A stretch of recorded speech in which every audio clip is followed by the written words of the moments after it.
Maria Valtorta, une aube nouvelle. Partie 1.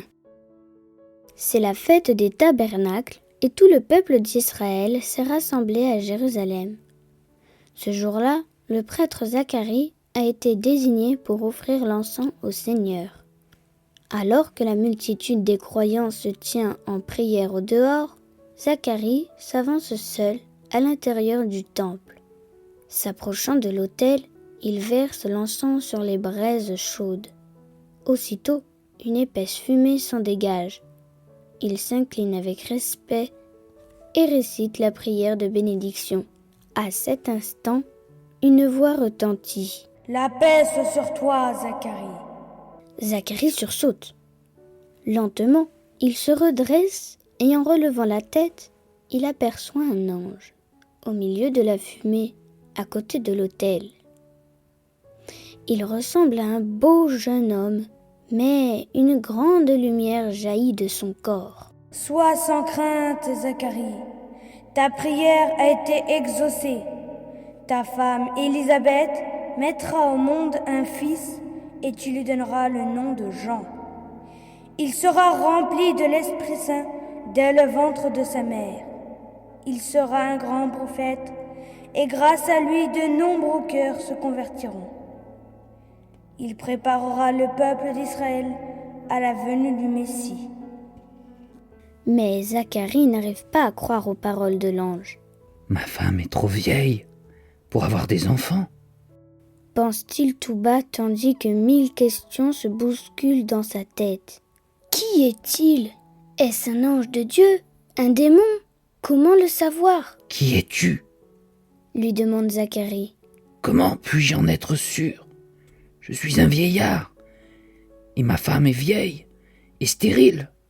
L'ange lève la main droite en montrant le ciel et dit avec une voix pleine d'autorité divine. « Je suis Gabriel.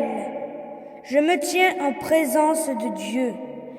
J'ai été envoyé pour t'annoncer cette bonne nouvelle.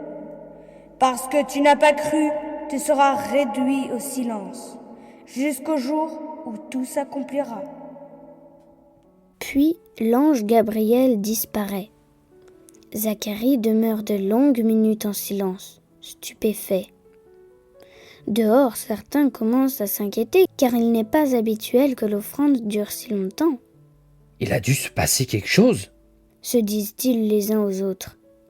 Lorsque Zacharie réapparaît enfin, il est bouleversé. Il fait de grands gestes, il essaye de parler, mais aucun mot ne sort de sa bouche, hormis des sons gutturaux. Il est devenu muet, comme l'ange le lui avait prédit. Après cet événement, chacun repartit dans son village.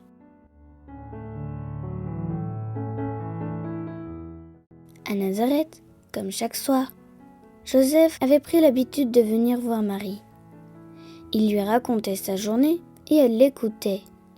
Puis, elle parlait de la sienne et à son tour, il l'écoutait. Parfois, ils prenaient leur repas ensemble. Joseph veillait à ce que Marie ne manque de rien. Chacun habitait dans sa maison, puisqu'il n'était pas encore marié. La tradition voulait que le temps des premières noces, les fiançailles, dirait-on aujourd'hui, soit court. Souvent, la future épouse venait vivre chez son mari 6 mois après les premières noces. Pour Joseph et Marie, cela durait depuis près d'1 an déjà. Un soir, après avoir passé la soirée avec Marie, Joseph s'apprête à partir. Il met son épais manteau, dit au revoir à Marie et disparaît dans la nuit. Les rues sont désertes à cette heure-ci. Toutes les lumières sont éteintes. Seule la lune éclaire le village endormi. Un profond silence règne, tandis que le bêlement d'une jeune brebis résonne dans le lointain. Lorsque Joseph arrive devant sa maison, une ombre apparaît. Il se retourne effrayé. « Qui est-ce ? » ?»« C'est moi, Alphée, ton frère. » répond la voix tapie dans l'ombre. « Ah, c'est toi ?» dit Joseph rassuré. « Pourquoi me fais-tu peur comme ça ?» Alphée s'approche et salue Joseph. « Tu viens de chez Marie ? » ?»« Oui, Alphée, tu le sais. Que me veux-tu ? C'est que ça fait longtemps que vous êtes promis l'un à l'autre et... » Alphée, mal à l'aise, ne trouve pas ses mots. Joseph, qui est un homme juste et sincère, n'apprécie pas qu'on tourne autour du pot trop longtemps. Il l'interrompt. Explique-moi, je t'écoute. Cette situation dure depuis trop longtemps. Ça se fait pas. À Nazareth, tu sais, comme sont les gens, ils parlent dans ton dos et ça nous fait du mal pour toi. Écoute, Alphée, Marie est si jeune. Elle n'a pas encore 16 ans. Qui t'envoie ? Alphée est confus. Il ne répond pas. Il ne pensait pas que Joseph devinerait les intentions de la famille aussi vite. Peu importe. Tu leur diras qu'on y réfléchit. Peut-être après l'été, j'en parlerai à Marie. Les noces de Marie sont très attendues. Ça sera une belle fête pour Nazareth. Dit Alphée. Ne t'inquiète pas pour moi. Et laisse les gens parler. Ils finiront bien par se taire. Le rassure Joseph. Alphée s'éloigne tout penaud. Joseph comprend bien que son frère est dans l'embarras. Il a dû être envoyé par d'autres personnes pour essayer de presser le mariage. Joseph redoutait ce jour. Demain, il en parlera à Marie et ils aviseront. Mais après sa longue journée de travail, il n'a qu'une hâte, dormir.